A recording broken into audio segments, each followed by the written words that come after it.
Hey, it's Mazzy. I think it's time for sort of a children's reading hour, a book video, music books, sex, drugs, skiffle.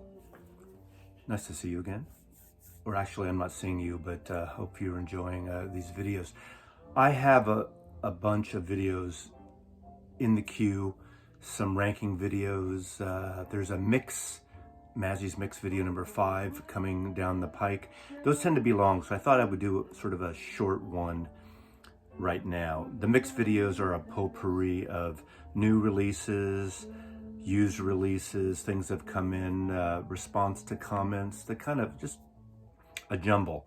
Now they tend to go long, so you don't have to watch them in order. And of course, I'm sure a lot of you are just dropping in, stumbling across these videos, so it's not something you need to watch in order. And anyway, so be it. I'm going to showcase a lot of, not a lot of words.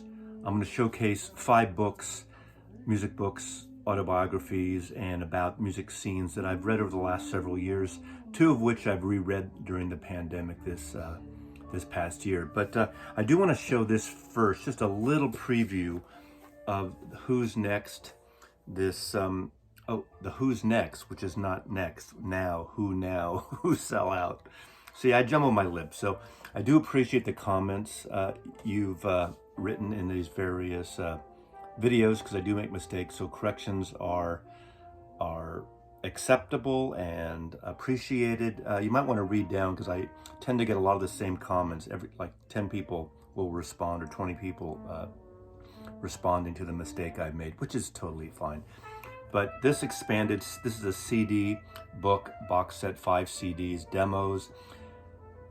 Who Sell Out is amongst my favorite Who albums. I will be doing a Who ranking video soon, so I'm not going to jump into this too much, but beautiful box set with a lovely book, so I'll showcase it a little more.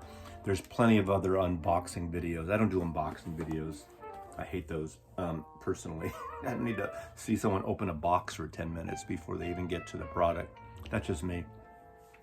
Now, you may notice that I'm not wearing a hat today. I've gotten a lot of people, or a handful of people, I should say, wanting to ask who's the wanker in the hat. I did get a fun comment of, how come a guy dressed like he's into Western swing, what does he know about psychedelic music? I also got a lot of comments on my psychedelic thread, my San Francisco psychedelic thread, telling me that, pointing out that Boz Scaggs, Dan Hicks, Creedence Clearwater, and several others weren't psychedelic records. Of course I know that.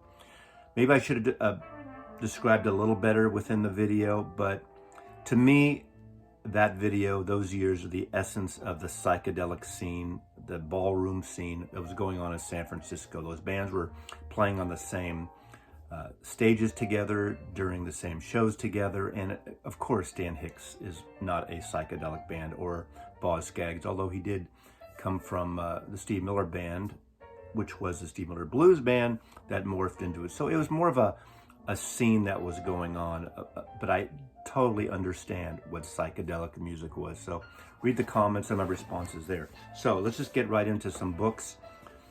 Kim Gordon's Girl in a Band. This is a fantastic autobiography of Kim Gordon, who was a bass player of Sonic Youth.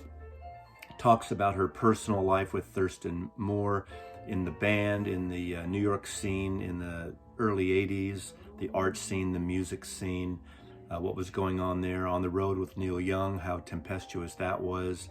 Talks about even a little bit about the artwork. One time in Germany, Thurston and her were interviewed by a German reporter, German journalist, who questioned why they would use a cover art by the great German modern artist Gerhard Richter, who I love. But that's what art's about. Art's about look at Andy Warhol did Velvet Underground, and it's kind of a weird question anyway. This was a limited edition of 200 copies, and I just happened to get it about 2 years ago. I found this, I stumbled upon this copy in one of the great bookstores in America. It's signed by Kim Gordon, and I found it in Powell Books in Portland, Oregon. Fantastic book about the scene, about the person, about, you know, the human relationship. So really highly recommend it. Another one, which is a little more intense and descriptive in a lot of ways, And this is an autobiography called Art, Sex, and Music by Cosi Van Tutti. Cosi Van Tutti was a member of the art, punk, electronic avant-garde band Throbbing Gristle. Industrial, I did see them on their very last show in San Francisco.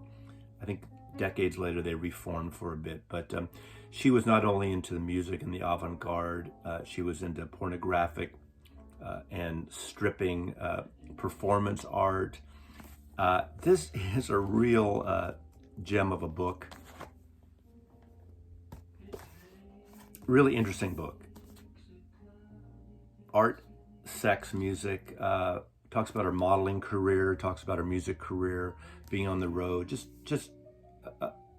It's really a cool book. Highly recommended too if you're into this scene. So you got sex, you got drugs, you got rock and roll, you got everything else.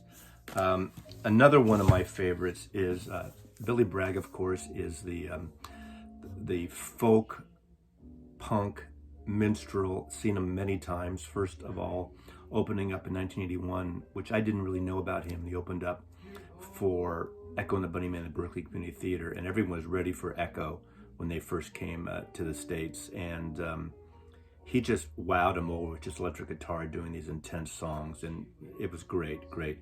He's really a great musicologist. Obviously, he, along with Wilco, did that great trilogy, Mermaid Avenue, which they took unmusic written lyrics, does that make sense, of Woody Guthrie's, and made those great 3 albums. This is about the birth of skiffle music when Lonnie Donegan in 1954 first got on stage. So Lonnie Donegan did that the same year of the Stratocaster guitar, the same year rock and roll, the name rock and roll was coined, in the year I was born. So what a great year for rock and roll music and music in general. But this goes into the roots of roots music, of jazz, American jazz, jazz in the UK, how the skiffle movement influenced the Teddy Boys. Obviously, we know that Lennon and McCartney, the Beatles, were into skiffle music. They were pretty much a skiffle band to begin with. But the whole folk, jazz, skiffle mix of music, and the great Lonnie Donegan, I mean, that's sort of the center focus, but it goes beyond that. Really highly recommended record, book, recording of the period by the great Billy Bragg. He's been a great writer, has written several books now, too.